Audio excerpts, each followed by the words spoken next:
Today in the show, we have the House of Mouse headlines brought to you by LaughingAtPlace.com, your up-to-date resource for the latest Disney news every day of the week. This episode is being released on April 17th, 2024, and here's what's been going on in the world of Disney recently. A ton of Disneyland Paris news, including a new theme park name, major updates to Disney's Disability Access Service, a closing date for the current version of Test Track, and more. Hear the latest news from the Walt Disney Company in today's House of Mouse headlines. Walt Disney World is bringing back its VI Pass Holder Days promotion starting next month, delivering special offers to annual pass holders. Two of these benefits have been announced, starting with a pass holder lounge that will be coming to Epcot. From May 1st to June 8th, APs can visit a lounge located at Restaurant Marrakesh in the Morocco Pavilion. There, they'll be able to enjoy some cool AC, grab complimentary snacks and water, charge their devices, and pick up a pass holder button.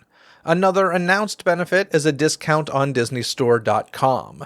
From May 5th, so just after Star Wars Day, through the 24th, pass holders can save 20% on purchases from the site. For more details on these offers and other VI pass holder deals, be sure to check out the Walt Disney World website. Recently, Disney revealed a new piece of concept art for its update of Test Track at Epcot. More importantly, they announced that the current version of the popular attraction will close on June 17th to make way. For this refresh, Imagineers, along with teams from Chevrolet, are reaching back into history for inspiration from the original World of Motion and bringing that spirit of optimism to the next iteration of the Test Track attraction. No opening time frame for Test Track 3.0 has been announced, but if you're a fan of the 2.0 version, be sure to get in one last ride before its closure this June. With Walt Disney World currently in the process of updating the cabins at Fort Wilderness, the previous cabins are apparently for sale on Facebook Marketplace. Although that might sound fishy, local Orlando station News 6 investigated and found that it's all legit. Dream Life Mobile Homes are selling the cabins, which reportedly acquired the cabins from J&J Venture Group after they cleared them out of Disney's Fort Wilderness Resort and Campground. The cabins measure about 500 square feet, with one bedroom and one bathroom. They come fully furnished with a pull-out couch, TVs, beds, and appliances. The original Fort Wilderness moose lights are still intact, though other Disney insignias have been removed. Those who purchase the homes will need to install a foundation and connect central air conditioning, electrical systems, and water plumbing. As for how much they're asking, they're listed for nearly $50,000 each. While the company had multiple units available at the time of the report, it's unclear how many, if any, remain. Meanwhile, if you can't buy one of these old cabins for yourself, you might be able to book a stay at the new cabins debuting this summer. At long last, Tomorrowland may just catch up to Todayland. Disneyland has announced plans, albeit vague plans, to electrify Autopia, moving away from the current gas-powered vehicles. In a statement to the LA Times, a Disney spokesperson said, "As the industry moves toward alternative fuel services, we've developed a roadmap to electrify this attraction and are evaluating technology that will enable us to convert from gas engines in the next few years." Elsewhere, Disney legend Bob Gurr was quoted in the article saying, "Get rid of those god-awful gasoline fumes." While Disney's statement leaves plenty of questions, hopefully this overdue change will happen sooner rather than later. Several new dining options are nearing debuts at Downtown Disney. First, 3 new restaurants from Chef Carlos Gatan, Paseo, Centrico, and Tiendita are set to open this May. At Paseo, Chef Gatan's connection to his homeland is paired with French culinary style and technique. Centrico is a courtyard bar and restaurant that will serve upscale Mexican cuisine as tequila-based cocktails. Finally, at Tiendita, guests can experience Mexican heritage flavors and street food staples on the go. Later this summer, the highly anticipated Din Tai Fung is also set to arrive at the district. And with Tortilla Joe's now closed, Disney has announced that both a steakhouse concept and a barbecue eatery are set to move into the footprint that's now vacated. In other words, there will be no shortage of dining options at Downtown Disney as these new locations begin welcoming guests. One downtown Disney staple is set to grow its footprint. Disney says it's currently designing an all-new, expanded, and completely reimagined experience for Marceline's Confectionery. The updated shop will feature your favorite treats and fun new tasty offerings. While work on this location is underway, the Disney Dress Shop has temporarily moved into the Wonderground Gallery space, and select items from the gallery can be found at the Disney Home Store. No opening date for the expansion has been given just yet, but as work progresses, a Marceline's cart will be coming to the district, offering caramel apples, churro toffee, and more. D23 has announced more details on its D23 Brazil event happening later this year. The convention will take place November 8th through 10th at the Transamerica Expo Center in Sao Paulo. This is the first time that Disney's biggest fan event will take place in Latin America and marks the fan club's expansion into more global markets, although D23 Expos in Japan did occur in 2013, 2015, and 2018. Additional specifics on D23 Brazil are expected to come soon, and we'll likely hear even more at D23, the Ultimate Disney fan event in Anaheim this August. With less than 2 months to go until the official opening of Fantasy Springs at Tokyo Disney Sea, the resort has released the official music theme for the new port. Journey to Fantasy Springs can now be heard on streaming services. Much like the other ports of Tokyo Disney Sea, this new track serves as the theme song to the park's 8th themed port. The song was written by Nathan Paget, who worked on themes of adventure, magic, and fantasy, which can all be found in the 3 main areas of Fantasy Springs: Frozen Kingdom, Rapunzel's Forest, and Peter Pan's Neverland. Even if you can't make it to Tokyo to check out the new land for yourself when it opens, you can still enjoy this uplifting theme, now streaming on Spotify, YouTube, Apple Music, and more. A new documentary about the man behind the Muppets is headed to Disney+. Jim Henson, Idea Man, is set to premiere next month. Directed by Ron Howard, the documentary is a comprehensive look at Henson's life and work and features interviews with his family members and collaborators. According to Jim's daughter and now CEO of the Jim Henson Company, Lisa Henson said, "The film's purpose is to let the audience get to know Jim Henson as a person." Jim Henson Idea Man will premiere on Disney Plus on May 31st. History Channel is set to expand its popular The Stories That Built America series with the debut of How Disney Built America later this month. The show will explore the history of Walt Disney and how the iconic Disney brand, fueled by the creation of beloved characters, cherished family films, thrilling theme parks, and technological innovations, continues to shape generations as a cultural and worldwide phenomenon. Each hour-long episode focuses on a different example of game-changing brilliance in Disney history. In the series, viewers will hear from Imagineer Bob Gurr, as well as Don Wildman, Margaret Kerrison, Douglas Brinkley, Mindy Johnson, and others. Additionally, the show utilizes rarely seen archival material, as well as original dramatic recreations. The first episode of How Disney Built America, entitled The Birth of Mickey, will air Sunday, April 28th on History Channel. And now it's almost time to bring back Kyle Burbank from laughingplace.com, but first I need to play this voicemail left by a listener. Jeff, I just finished the most recent episode where you mentioned that you have not watched Friends, and I just had to pause it and call immediately because, oh, that's so terrible, and I completely 100% agree with Kyle. You have to watch it. I would love to listen to a podcast where you give your thoughts and your reactions to Friends. And because I know that even when you're not a fan of something, you love fans of things, people that are passionate about things. And there are a lot of us who grew up on Friends, who loved it, and who also love Disney. And I'm sure if you work hard enough, you can find a connection. Lots and lots of guest stars over the years that have Disney connections.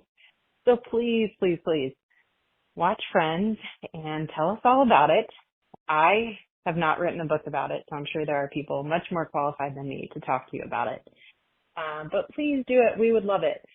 Another fun thing I thought I'd share, since you love scary movies and horror, when I watch something with my husband that is too scary, I make him watch an episode of Friends with me when we finish. It's my hard reset because I can't go to bed having just watched the scary thing. So we immediately, he already knows. He'll pull up an episode of Friends. He's got it ready so that I can watch it and go to sleep. Okay. All right. Love you, Jeff. Thanks for the podcast. Bye. Alrighty, Kyle, you opened a can of worms with this Friends/Ghostbusters discussion from the previous House of Mouse headlines. I'm very glad. I was very happy to listen to this voicemail. I think they're spot on. Yeah, I will say this person who left a voicemail did not leave a name, sadly. But in addition to that, I got a comment by Anissa Vargas 6370 saying not seeing Friends is worse. Disney Fanatics Anonymous 6344, definitely not seeing Friends is worse than not seeing Ghostbusters. I would love to hear your input on the show, so maybe I got to do this podcast I teased. Mendy said, to answer Kyle, I'm appalled at both of you. Ghostbusters is a staple movie of my generation, and Friends is the quintessential show for my generation. Both are important, and you both need to start watching. So, listen, yeah, for a while there, you were winning. And then we got the voice of kind of reason with Mendy, but then we really got the voice of reason with, I'm going to say, the most intelligent person to have reached out about this. More understandable to have never seen an episode of Friends than to have never seen Ghostbusters. I stand with you, says Kevin. So, I think Kevin's clearly the smartest one here, wouldn't you say? I don't know about that. I haven't vetted these people. I do accept all endorsements, though. To be fair, I love you all for commenting and leaving voicemails and writing in and all that fun stuff, because this was, I'll tell you, this was a thing people enjoyed and were equally appalled at for both of us, it seems, but mostly me. People were very upset that I'd never seen an episode of Friends. I do think it's a great idea for a podcast, but I also know that the amount of time that you have left in your schedule is not sufficient. True, but sometimes I find a way. We'll see. It's not going to be any time immediately, I'll tell you that. But it's been in the back burner in the back of my mind for a long time. So we'll see if and when it ever happens. But I will say, I'm not going to do this because, as I said, I'm waiting now for the podcast to ever watch a full episode. But if I were going to watch one full episode, is there one that in your mind you're like, oh, this is the best, and or this is a Jeff DePaoli episode of Friends? That's a good question. I have to think more about one specifically for you, but my overall favorite is the one with the embryos, which is where they have a quiz, the guys versus the girls, and they bet on the apartment. I think that's a really fun episode. Do they do good Halloween episodes? There's one where Ross is Duty. That's a joke for people who have seen the show. Okay. No, he's dressed up as Sputnik. He's a potato, and he's got like a satellite thing, but they think he looks like poop. I've seen that costume at the Warner Brothers costume department. That is a costume that is often pointed out. So yes, I've actually seen that costume, but not the episode. So there we go. Before I upset anybody again over my friend's non-viewing, let's jump into the news because there's a ton of news coming from Disneyland Paris. Disneyland Paris officially announced that its second gate, the Walt Disney Studios Park, will be getting a new name. Disney Adventure World. For all your adventure needs. For all of your adventure needs, exactly. The official change will occur with the arrival of World of Frozen at the park, although no opening timeframe for that project was provided just yet. This comes as the park has been undergoing a number of updates over the years, with that transformation set to kick into higher gear soon. Previously, the park focused on the magic of movie making, but will now feature immersive experiences, including the aforementioned World of Frozen. Tom Fitzgerald, Walt Disney Imagineering Chief Storytelling Executive and Senior Creative Executive for Disneyland Paris, had this to say. Today, we are changing the story of Walt Disney Studios Park, evolving from how it's done sound stages to celebratory theaters and adventures that come to life in immersive worlds. These fully realized adventure worlds will become the focus of the park's new identity and appear as realms that guests discover as they navigate deeper within the park and are invited to participate in adventures inspired by our most beloved stories. Okay, listen. Walt Disney Studios Park, although I've never been to it, when I went to Disneyland Paris, it didn't even exist. Let me ask you this. When you go to Paris, which you do pretty often, What percentage of time would you spend at Walt Disney Studios Park? It's grown over time. But the first time, I'll tell you, so Disneyland Paris, the resort, was the last one we had to visit every park. So we intentionally went to Studios first, so that would be our 11th park, and then Disneyland was our 12th. And you did that so that you wouldn't go to a bad park as your last park? When you say Exactly. intentional. Okay. Yeah, so I think maybe on that initial visit, we spent 2 hours at most. We went back eventually, but I think on our initial thing, it was like, let's just walk around here for a couple hours. Okay, now we can go over to the park we really want to go to, but we've still been to all of them. But it's gotten better. I really like their Avengers campus, and there's some really pretty things. The Ratatouille area is very nice. I mean, if you've been to Epcot, it's probably similar, but yeah, it's gotten better, but I don't still spend a lot of time there. I think the most time that I've ever spent there was during their Fan Days event, which was a great event. But yeah, it's not a particularly big park. It doesn't have a lot of things I want to do, even like the Crushes coaster is something that I wouldn't personally want to ride. So even though I hear it's great, it's not for my liking. Yeah. So yeah, that combination has kept me away from it for a good while. Okay, so what do you think of the name Disney Adventure World? Oh, it's generic and terrible. I mean, this is the most boring and generic name. I feel like it's like somebody said, hey, AI, give me a Disney theme park name that could be describe anything. I mean, they might as well call it Disney Theme Park. Yeah. Well, when you were reading that quote, he mentioned something about different realms. I'm like, well, why didn't you go with Disney Adventure Realm? Like, that sounds better even. It sounds a little like medieval, but you could get away with it. The thing that's just so crazy to me is, this was thought about and tested and all that stuff. But like, this literally just feels like picking words from the Disney bucket out of the buckets and like random Disney Magic World. I mean, or Adventure World rather. This is Magic World might be better. I don't know. It's just insanity to me. I can't believe that this actually is a thing. I did Google it, and there's a park in I think it was Adelaide or somewhere in Australia called Adventure World. Oh, but this is Disney Adventure World. It's totally different. No apostrophe S. They're not taking credit for this one. It's just Disney. It's not Disney's. No apostrophe S. And, sadly, but once again, like I said, I'm happy this park is getting changes. I'm even okay with the name change. We are losing Walt Disney with the name change, as you pointed out, which is, sad. Pointed out as a joke, but yeah. But still sad. But yeah, this is going through the transition that like Disney's Hollywood Studios did a while ago, as far as getting rid of like the movie making aspect for. And that was most supposed part. to get a new name. That was supposed to. Then they abandoned it probably because they couldn't think of anything good. Now we know. If I remember correctly, the like rumor for that was Disney's Hollywood Adventure or Disney Hollywood Adventure or something like that, which once again is better than Disney Adventure World. even though I don't love Disney Hollywood Adventure, but whatever. The name's changing. It's changing when World of Frozen opens. We don't know what the date is yet, but it's changing. Disney France Adventure, Disney Paris Adventure, Disney.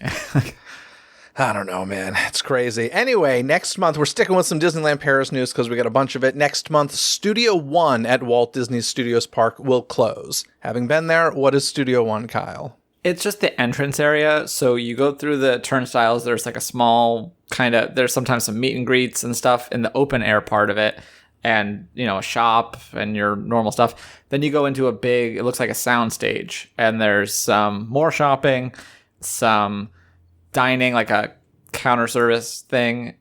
Yeah, it's just lots of neon, lots of like old Hollywood sort of a theme, but I think you're supposed to be like on a film set. And so they're going to kind of change the theming of that. And I will say, as we get into how annoying it is that they're like, we're going to change the name when Frozen opens without saying when Frozen opens, is that writing this article, I had no idea what to call the park because this isn't opening until 2025, and I'm like, well, I don't know what it's going to be. When it does reopen, it'll be transformed and gain a new name. It'll be called World Premiere. Here, guests will be transported to a vibrant open-air movie studio and a glamorous film premiere. So instead of that soundstage feel, it'll pay homage to historic movie theaters in Hollywood and to the entire film industry. This new building entrance will reopen in 2025 with the new name. And on the other side of the building will be World Premiere Plaza. The central square is updating its decor, taking inspiration from Broadway and West End theaters. Hey, I'm all for that. But that's interesting because Broadway and the West End have very different feels. Well, they're bringing it all together. It's not just an adventure city, it's an adventure world, Jeff. There we go. To gain access to the park's immersive worlds, guests will be able to walk along Adventure Way. There is so much adventure in this park. A beautiful promenade surrounded by lush landscape and themed gardens, the perfect spot for magical daydreams. As guests wander through this enchanting area, they will discover, I learned something new today, Réponse Tangled Spin. Apparently Rapunzel is Réponse in France, and yeah. That's the thing. I mean, it makes sense when you think of like a lot of these are European. They're not characters that originated with Disney, so they have existing names like Snow White is Blanche Neige, white snow, and Dingo. That's probably I have a tie for my favorite French character names. Goofy is Dingo, and Chip and Dale are Tic Tac. I remember Tiki Tac when I was at the parks. I was watching. It was like a Christmas show or something, and I remember Tiki Tac, and I was like, that's awesome. It made me laugh. But yeah, so in any case, Réponse, I hope I'm saying that right, Tangled Spin. This is a new family attraction offering a fun take on a classic ride, so kind of teacups like it seems, right? It seems like it, yeah. But hopefully less spinny. Yeah, I couldn't tell if it was teacups or kind of like the Mater's Junkyard, but they already have something that's like Mater's, so I think this is just a teacups. Yeah, it looked like a teacups. I'm hoping it's not like crazy spinning because it takes place during that iconic floating lantern scene. So like to me, yeah, this should be beautiful, not scary or nauseating. So hopefully it's just a nice, calming little spin as you're enjoying the floating lanterns. And yeah, so this is a whole, a new ride that's part of this kind of entrance area. So that's pretty cool. I like that. There will also be some places to eat there. The Regal View Restaurant and Lounge, a stylish table service restaurant that will offer guests spectacular views of Adventure Bay, along with a chance to meet some of their favorite Disney princesses. So some new offerings there. Also happening at Disneyland Paris, Walt Disney Electrical Sky Parade, that fantastic drone show, was previously set to close in September. Guess what? The spectacle will now continue through January 6th, 2025. Good news for anybody traveling there, because it's phenomenal. They tend to do this. I remember their Marvel drone show got extended a couple times, if I'm remembering correctly. I'm sure there's a reason for it. Obviously, they extended it very early. I guess maybe they just want to test to see how things are doing, and then if they don't have anything better coming along, they're like, all right, cool, we'll just keep doing this. Yeah, so that's staying around.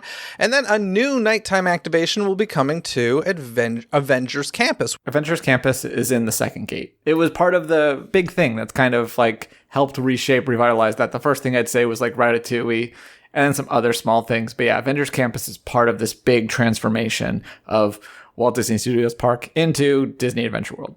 All right, so they have a new nighttime activation there as well. This entertainment offering will take place atop the Worldwide Engineering Brigade building and is said to feature Doctor Strange and Scarlet Witch. The experience will combine projections, music, and special effects with an all-new storyline. This new show is set to start near the end of this year and will run until spring of 2025. So lots happening at Disneyland Paris. Can I ask you how you feel about the term activation while we're here?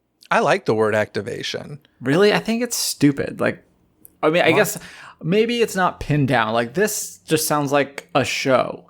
This doesn't sound like an activation. Usually when I think of an activation, they just mean some stupid, pop-up thing that could be good, could be awful. Well, the thing that I find interesting about this is they say that it'll feature Doctor Strange and Scarlet Witch, which immediately, and also being on top of that web building, just makes me think of the Spider-Man show like we have here at Disney California Adventure. So I immediately think, oh, actors are part of this, like performers. But then it says combines projections, music, and special effects with an all-new storyline. So it's like, oh, maybe there aren't any actors that are part of this. It could just be those characters projected. I don't know. That's a good point. I do think that there'll be actors, because it said something about characters that haven't appeared before, and also they do use that building for stunt shows and stuff, so they said atop the building, not just on the building. I don't think, but you're right. I guess it's not 100% spelled out, but my interpretation was that you'd have all of that stuff and then you'd have those two characters on top, at least those two characters on top of the building, which is also with the projection and the nighttime thing makes me think that they're it could be kind of a spooky show, kind of like the last Doctor Strange movie. Kind of like they're activating the top of that building.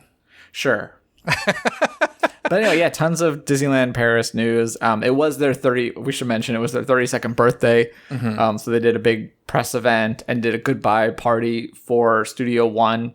It looked like a lot of fun. I wish I could have been there, but we had somebody else go instead. Let's move away from Disneyland Paris and head to the domestic parks because Walt Disney World and Disneyland Resort have updated their accessibility services websites, which outline the many options for guests with disabilities visiting the resorts.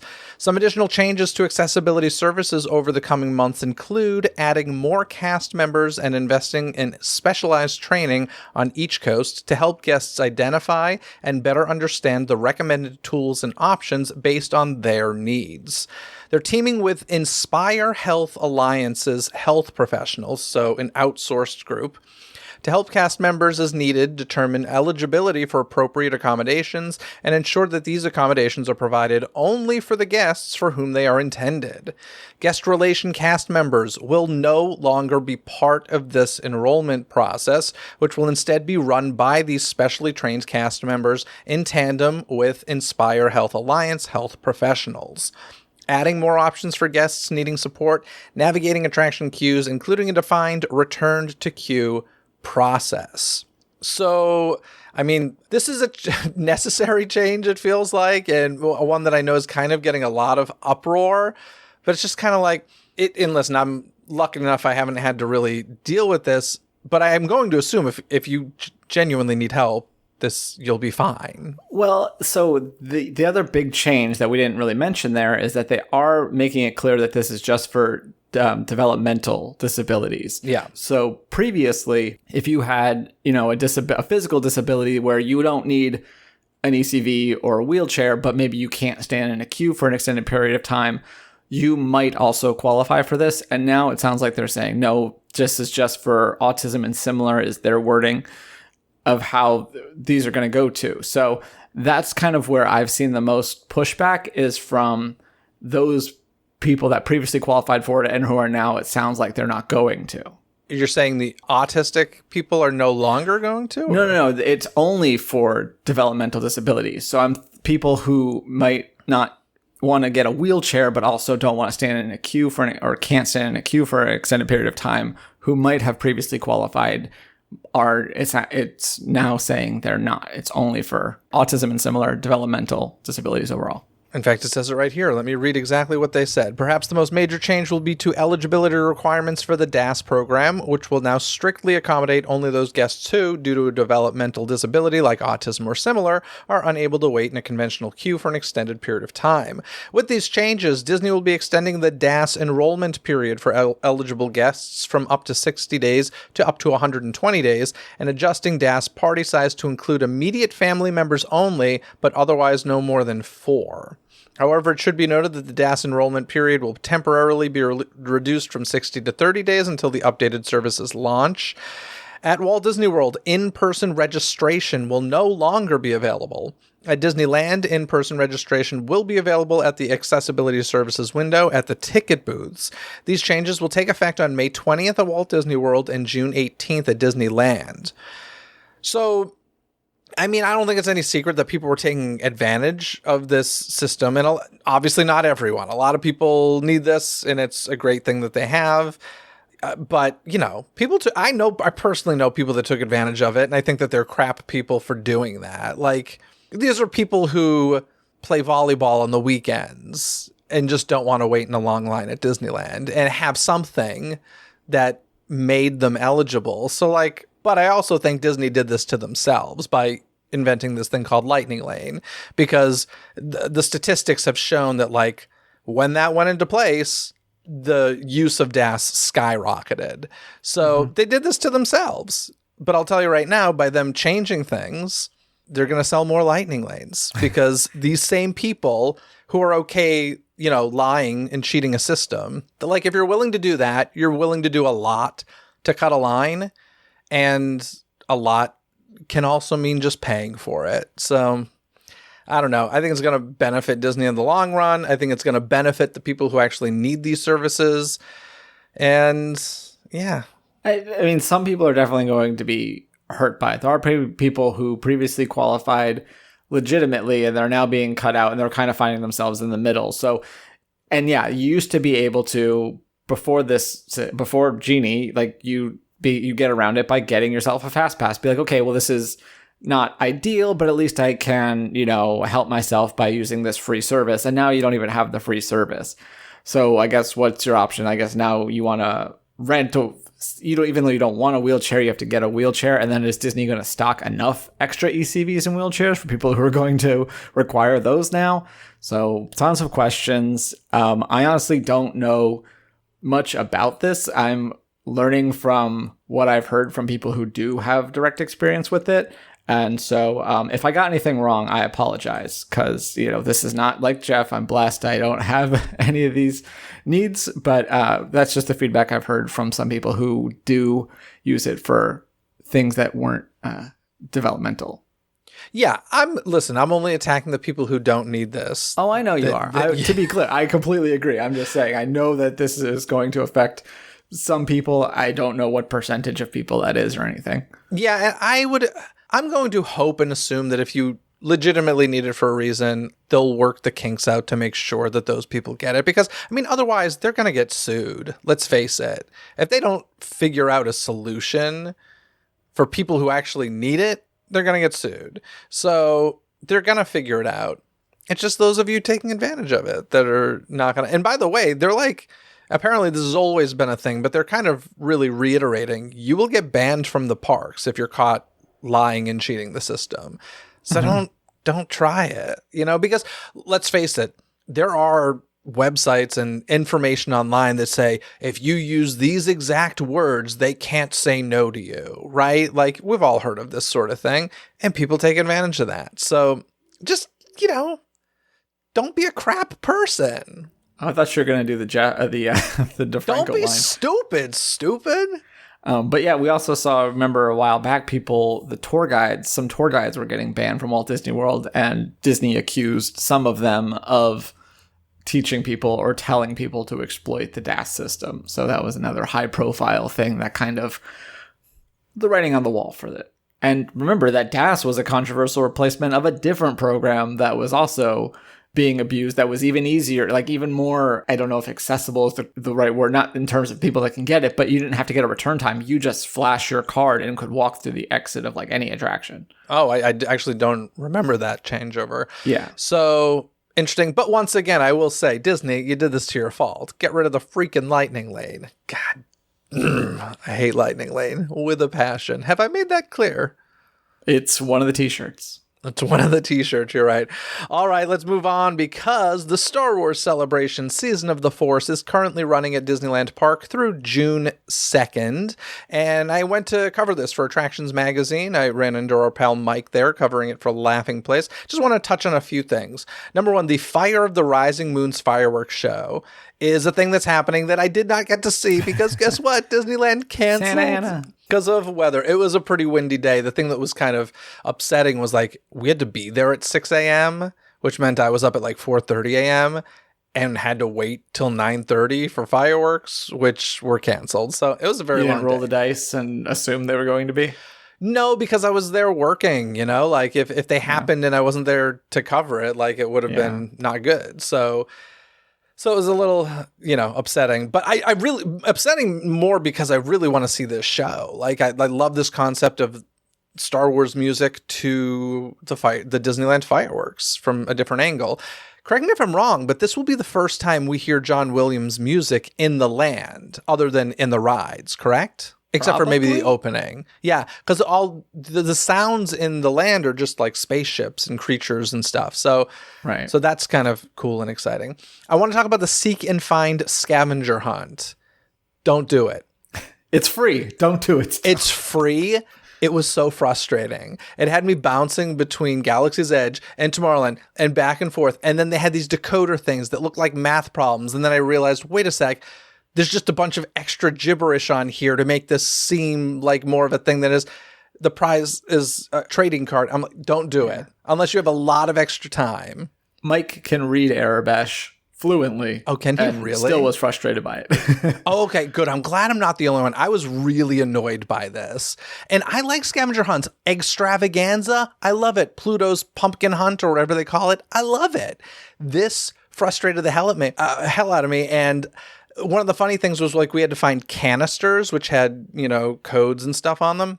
I'm looking around for like trash can sized canisters because that's like what's around Batu. I thought that's what I'm looking for. No, they're like the size of a soda can. I was like, oh, okay. Well, this is very different than it was the whole thing.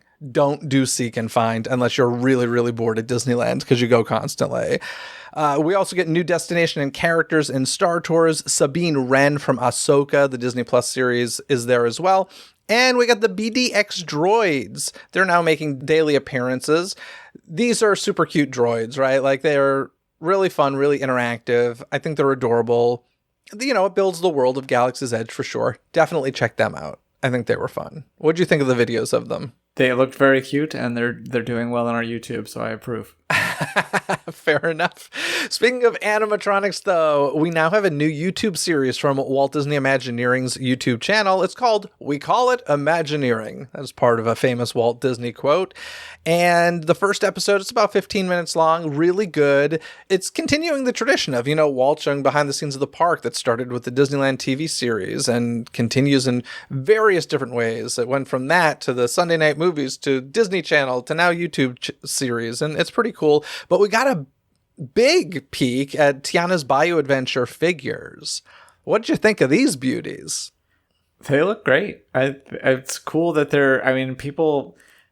I think I don't know about everyone. There's a lot of people who are like, oh, they're just going to tear out all those animatronics and replace them with screens. And there still might be some screens, but there's quite a few animatronics that we've seen now. Have people been... that's interesting. I never imagined that would be a screen-based sort of thing. I always assumed animatronics, and yeah, they're beautiful. I mean, gosh, are they fluid? They just gorgeous all around. We've seen Tiana, we've seen Lewis, we've seen some of the little critters that are going to be around there. By the way, Mama Odie looks beautiful. Just realized they keep calling them critters and critters and critters. And it's like, oh, Critter Country. That's how they're keeping the name. Okay, that's the justification. There was one that they stealth edited because they called it an Audio-Animatronic and then realized it's just a stationary figure later. So Parks Blog just deleted it and just put... It's just a statue? It might move, but maybe it doesn't talk. Gotcha. I don't remember exactly what they changed it to, but they did scrub the term Audio-Animatronic for one of the little frogs or something. Gotcha. Yeah, it looks beautiful. It looks stunning. Of course, Florida's opening first, and then we're getting it later in the year here at Disneyland Resort. And yeah, I think it's going to be great. Figures look awesome. I'm really excited to see the differences between the two coasts because they were pretty significantly different to begin with. So I wonder how much. I imagine they'll probably keep the same sort of things. Like Disneyland's will be that darker because there's not as much like set pieces in dark or in light rather. But I'm curious to see if they kind of try to even it out a bit more as much as possible. I mean, they're not going to change the flumes, I don't think. Yeah, because Disneyland had like more dark ride aspects to it, correct, than Magic Kingdom? Yeah, it felt like kind of like similar to how Small World, I feel like, yeah, in Florida, it's all water instead of the channel here. I felt like theirs, it was the opposite, whereas he felt more like more like sets, whereas here you just kind of characters on top of water. Even the music was slightly different. Same songs, but like different like arrangements. Yeah, which is so interesting because like I feel like that's the opposite of what they do these days. Now, I wonder what the reasoning was. Of course, Splash Mountain opened in Disneyland first, and Magic Kingdom, I wonder, what did it replace? Was it a backstage area? I'm sure it had to do, because let's face it, it's cheaper and easier to just copy a ride exactly. So that's always going to be like the first choice. So I'm curious, they must have had some sort of limitations at Magic Kingdom, or it was just a different mindset back in the early 1990s. So interesting. Let's move on, though, because now we're in the I feel like we've been hearing about this forever, but still have no solid answers news. That's because during Disney's annual meeting of shareholders, Disney CEO Bob Iger shared a look at some concept art that he referred to as, quote, creative inspiration for a, quote, possible Avatar experience coming to Disneyland. Man, have we heard a lot about this land that we have no confirmations for, huh? So later on, Tomorrow did kind of, I didn't say kind of, I think he said definitively that this is really contingent on Disneyland Forward. So they don't have space for it or don't have their desired space for it now, but if they get Disneyland Forward, then they'll be able to build this. But it's a pretty interesting piece of art. You see a boat ride, you see Pandoran otters, which was the most exciting thing for me. But yeah, why it looks is like that? this would be because I love otters, and so Pandoran otters. Are you a fan of Emmett Otter? I haven't seen it in a long time, but of course. But you've seen it. I mean, I was probably like 5, but yeah. Okay, well, at least you've seen it. That would have been even worse than Ghostbusters if you hadn't seen that. But this looks more like World of Water, or whatever it was. Is that what it was called? Way of Water. Way of Water. Way of Water more than the first Avatar. So this is Avatar in bold. Okay, so if he's saying this is like Disneyland Forward, dependent, so that means it's not really fitting into one of the 2 parks that we currently know, unless they're being expanded footprint-wise. Well, I think that's the idea. Third gate. I don't know if Disneyland Forward is ever confirmed to be a third gate. It's just to be able to kind of squeeze things in and redraw those. But I mean, the rumors have been flying. Of course, take rumors for what you will. But it could take over Grizzly River Run or something. And I heard that even more when people saw such a water attraction in this, which it looks beautiful. Listen, I've made it no secret. My favorite part of Pandora, the World of Avatar, is the Navi River journey. I love that dark ride. I think it's beautiful. So if we get an amped up version of that, I am all for it. But still, nothing really confirmed. Yeah, it's very, very confusing. But, things are firming, as we'll talk about. Things are firming up on the East Coast. So now we've got to firm them up on the West Coast. So basically the Avatar theme park experience is very much like the Avatar movie experience. You hear about them for a really long time. And then eventually they're made. And they do really well. So hopefully the same will be said with whenever this land comes to a Disneyland Resort. Cool. During that same meeting, Bob Iger was asked about next year's opening of Epic Universe at Universal Orlando and Disney's reaction to the major theme park addition. At the most recent shareholder meeting, this question was asked, and Iger refuted that Disney doesn't have a lack of response to this, stating that it couldn't be further from the truth. Here's a hilarious response. Here's his justifications. Walt Disney World opened Toy Story Land in 2018, Pandora the World of Avatar in 2017, Tron 2023, fair enough, but I think everybody would agree that has not gotten people to the resort. Moana, also 2023, but a walk-through water experience. Runaway Railway 2020, so it's 5 years before Epic Universe will open. Those are apparently all part of a staggered approach to keep guests returning to the parks while also bringing new attractions and capacity into the fold. Come on, he ain't that dumb. He doesn't actually think. Jeff, you don't understand. The 5D chess this man is playing. Walt Disney World already has 4 parks. This is only the 3rd at Universal because we all know the water park doesn't count. So they've been on top of it. They've known these plans before. Since 1998. These plans. Exactly. They've been on it. They've been on it since 1998 when Michael Eisner was in charge. All right. Good answer, Bob. Which is so weird because I don't understand why he gave this answer because then this was already after the stuff with Florida was settled. And so I don't know why he wouldn't have just been you could say that as part of your answer, but but we're also currently in development on this. Why wouldn't you just say that? I don't get it. I don't.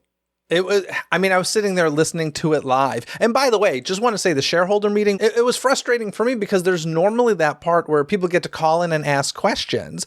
But instead of this time, they had people send in questions in advance, which means that they pick and chose what they wanted to answer. And then an AI voice or a robotic voice of some sort read the question. So it totally took out the personal element. It made it all 100% prepared, which, listen, I get it. In the past, it probably was as well. But I don't know. This just felt super inorganic, kind of cheap. Really didn't like it.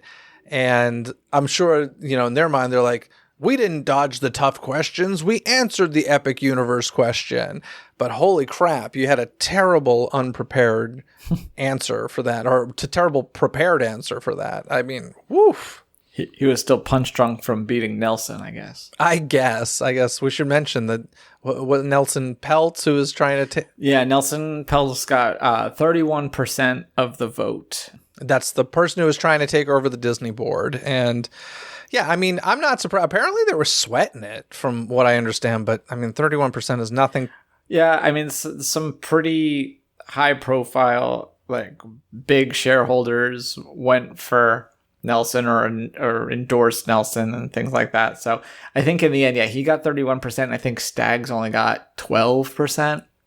So it wasn't nearly, I guess, near the end, some really big institutional investors came to Disney's side, but also the retail investors like you and me, apparently overwhelmingly. How do you know who I voted for, Kyle? I'm just saying that you're a retail investor. I didn't say who you voted for. I voted for Papa Iger. I was on his side. Listen, I have problems with them, but it can be worse. That's certainly for sure. Alrighty, let's move on, because back in August of 2023, Disney CEO Bob Iger revealed that Disney will be updating password sharing policies for 2024 on Disney Plus, following a similar move by Netflix.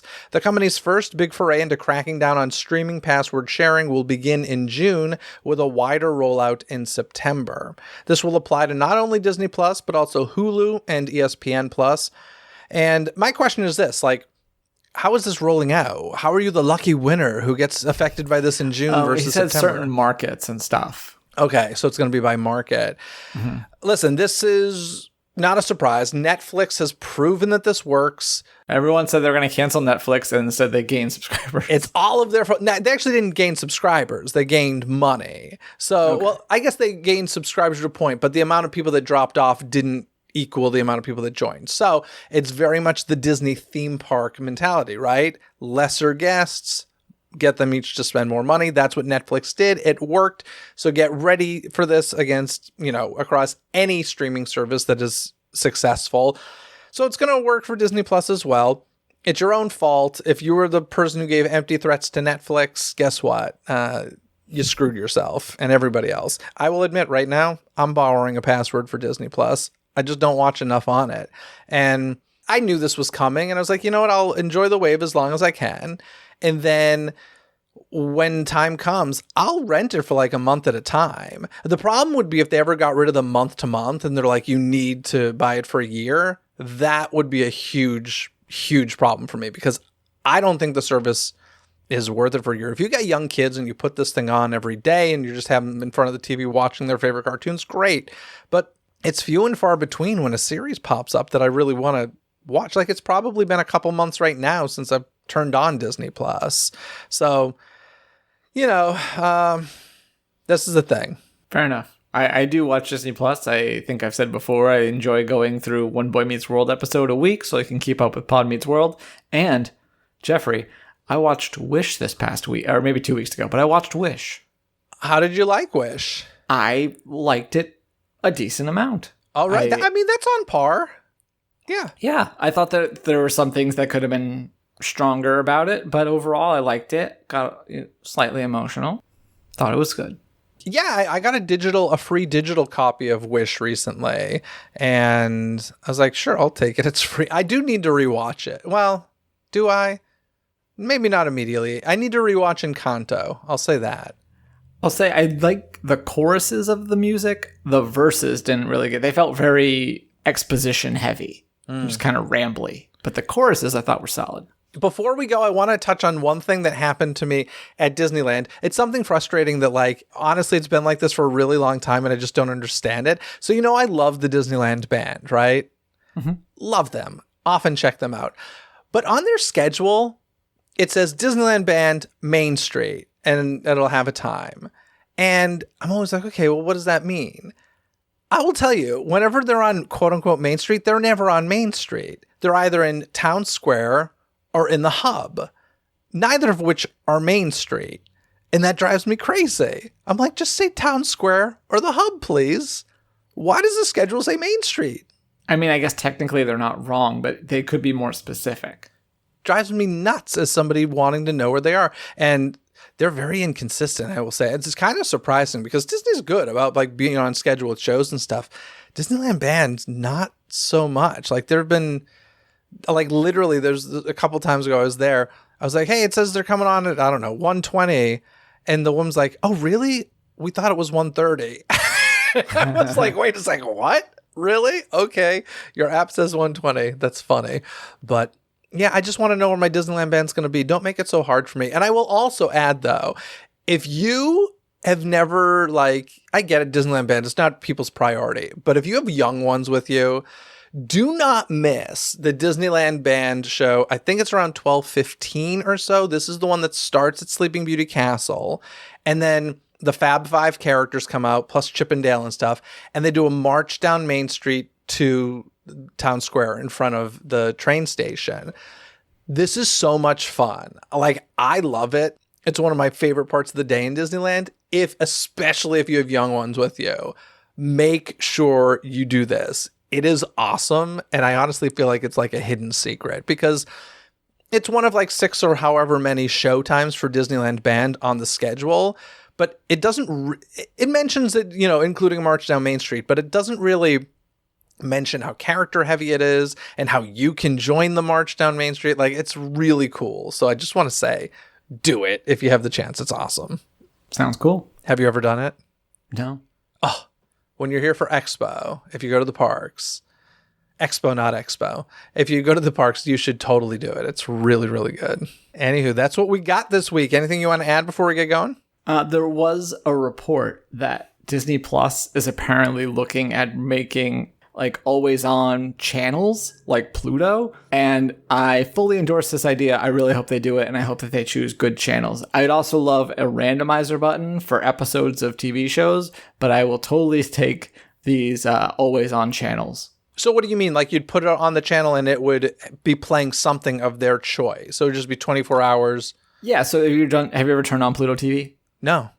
Okay. So Pluto TV is free. It's mostly CBS. It's on cable? No, it's an internet thing. If you go to Pluto.tv, they just have these. So there's like Sitcom Legends is one of them. So you get Frasier, Cheers, and now King of Queens. So you go on and, you know, there's a schedule. So at 8:30, it plays King of Queens. At 9 o'clock, it plays Cheers. So you just tune in. It's just like watching linear television, but it's streaming. I know Pluto TV. I thought you were talking about the dog. No. The company... That's what I thought you were talking about. You're talking about the company Pluto TV. I'm talking about the company, but yeah, and Disney doing something similar within Disney Plus too, where you could just turn on some comfort TV to watch overnight or throw it on in the background, not have to think about what episode you want to turn on. I love it. Fully endorse this, but we're on a Disney podcast, sir. You can't say Pluto TV and not expect me to think of the dog. What I'm talking about is something that Disney doesn't have, and it's going to be like Pluto TV, which I even think I tried to mention was CBS, but whatever. And I mentioned Cheers. I was so confused. I was picturing Pluto shorts on this I thing. know they did that Disney special one time, but... So that would be like just a channel option on Disney Plus, you're saying? Yeah, I imagine they make a few different ones. I'm sure there'll be a Bluey channel. There should be a Honey channel where it's just Honey, I Shrunk the Kids, Honey, Blew Up the Kid, Honey, We Shrunk Ourselves, Honey, you know, the TV series. I want a Community channel. Okay, meaning for the Hulu. show Community. Yeah. All right. Which is on Hulu. So when was this mentioned? And is there a timeline? There was no timeline, and it was an exclusive report from, I think, The Information, I think is the name of the site. All right. Well, so I haven't no further info. I haven't seen any other of the regular, you know, your Hollywood reporters or varieties pick it up quite yet. But hopefully that's a thing that comes to fruition because it's something that I would personally want in addition to the aforementioned randomizer button. All right. I dig it. Thank you so much, Kyle. I'll talk to you again in a couple of weeks. Bye. To read more about any and all of the stories you've heard here today, simply visit the show notes link in this episode's description. You've heard the news, and now I want to hear what you have to say about it. What do you think of the name change coming to Walt Disney Studios Park in Paris? Share your thoughts on that or any other topics mentioned in today's episode. Call 818-860-2569 and you may just hear yourself on a future episode of Disney Coast to Coast. Thanks for tuning into this episode. Don't miss any future episodes by subscribing and following Disney with a Z, Coast to Coast on your favorite podcast app where episodes are available 24/7. Thanks to IceWine47 for leaving a 5-star rating and review saying, "For fans of all things Disney, this is a treat. High energy, enthusiastic, and most of all, knowledgeable. Never a dull moment. They keep the magic alive with fun and thoughtful discussion. A must-listen for Disney fans." Well, thank you very much for that kind review. Leave a review wherever you listen to the podcast, and you may just hear it read on a future episode. Until next time, anything you need can be found in this episode's description. From additional information and links discussed in this episode found in the show notes, contact info to reach me, access to the show's official website, some free gifts from me to you, and so much more. So be sure to check out this episode's description. Other than that, folks, have a magical day. Bye!